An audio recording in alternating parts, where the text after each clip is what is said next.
Hey, welcome to Family Christian Center. Check out what's happening at our church this week. If this is your first time here, we want to encourage you to grab one of those Connect cards in the seat pocket in front of you. They look like this. Fill it out with all of your information, then bring it to the cafe following the service, and one of our cafe workers will be thrilled to meet you and give you a free coffee or treat. Also, we'll make sure to make a point of connecting with you during the week to give you a gift. We want you to know that we have a place for you here within our church family. It's our privilege to run weekly events for all members of the family. You can find all of this information through our calendar on our website or through our social media. However, there are a few events that we want you to take special note of. One of our favorite weekly events here at FCC is our weekly prayer meeting. This is the time to join as a church community in prayer and worship. However, we're changing the time and location. We will be now meeting every Tuesday at 7 p.m. in the church sanctuary.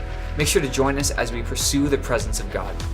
Young adults, if you didn't already know, we hold our Avenue Young Adult service every Sunday night at 6 p.m. here in the church sanctuary. This is an incredible opportunity to connect with other people of similar age, and we've got a time of worship, a message, as well as a time for food and fellowship afterwards. We hope you can join us. If you've missed anything I've said, or simply wanting to discover more about what we do here at FCC, visit our website. Also, we have our very own mobile app available for free in the Apple and Android app stores, providing quick and easy access to our online giving, as well as many other valuable resources. Make sure to stay in the loop. Donna, I am so super excited for our soapbox competition! Me too, I can't wait. Oh, it's gonna be amazing! Donna, we only have 3 boys signed up. You're right, but that's good news. Now we are opening it up to all the girls and their dads who wanted to come. Good idea! Everyone, moms, dads, boys and girls, 3 years old and up, come out, make your cardboard box car at home. Come on out to our amazing Mario Brothers Soapbox competition. Great food, awesome games, lots of fun, and prizes for everyone. And of course, the biggest prize to the most amazing soapbox out there. Oh yeah.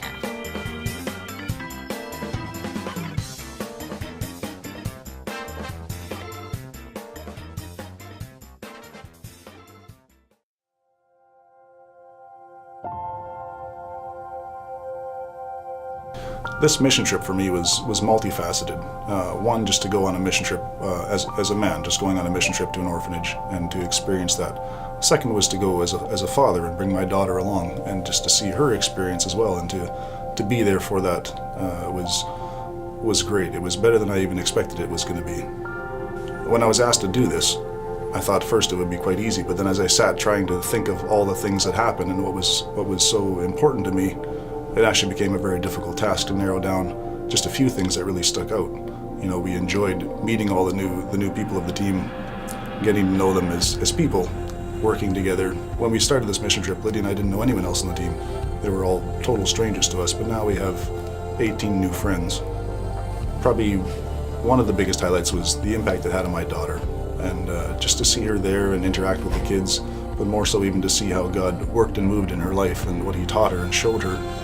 And what you'll see of her own testimony, it's really transformed her life.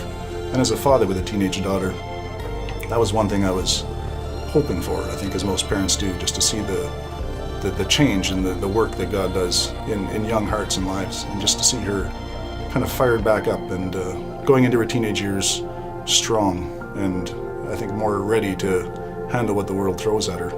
That for me made it all worthwhile. Probably the thing that stuck out for me most as just a man going on this trip was how God opened up scriptures and just spoke to me so clearly. Scriptures I had read 100 times before suddenly just became alive. And it's like He says, His word is a living word. But He showed me just the things I didn't understand about baptism and circumcision and crucifixion even, and how closely they're interconnected. The thing that probably impacted me the most actually was when I got home. And I was having devotions one morning, and God just, as I closed my devotional, and it wasn't even what I was reading, God brought the story to my mind about just after He fed the 5,000, and His disciples came up and were talking to Him, and He asked them, "Who do the people say I am?" And they said, some say John the Baptist, some say Elijah, one of the other prophets. And then Jesus asked them the most important question I think has ever been asked in the world. He said, "Who do you say I am?" How they answer that question, just like how you and I answer that question, actually determines how we answer every other question after that. Because if you think about it, the importance and the magnitude of that question is life-changing. Every decision you make after that point should be impacted by how you answer that one question. And that's what really, I think, stuck out to me the most, and how important that answer is. Part of why I go on a mission trip is because how I've answered that question. The school I put my children in is because of how I've answered that question. How I treat my wife and my children is dependent on how I've answered that question. When it comes time to tithe or give, that depends how much on how I've answered that question. So for me, that's probably the thing that's impacted me the most on this trip, was just how God really opened up His Word and showed me the truth.